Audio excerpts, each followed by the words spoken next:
করে নিয়ে চলতে পারে সে সমস্ত ব্যক্তিদের শরীরে রোগের মাত্রা কমে যায় সুবহানাল্লাহ।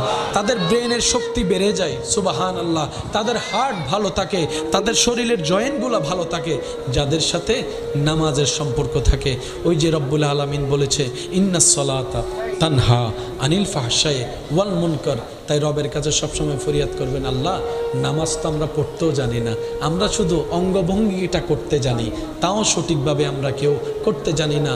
আল্লাহ গো, তোমার কাছে ভিক্ষা চাই, এই নামাজের ভিতরে তুমি যত ধরনের নিয়ামত দিয়েছ ওই নিয়ামতের বৃষ্টিগুলো একটু আমার উপর বর্ষণ করে দাও সুবহানাল্লাহ।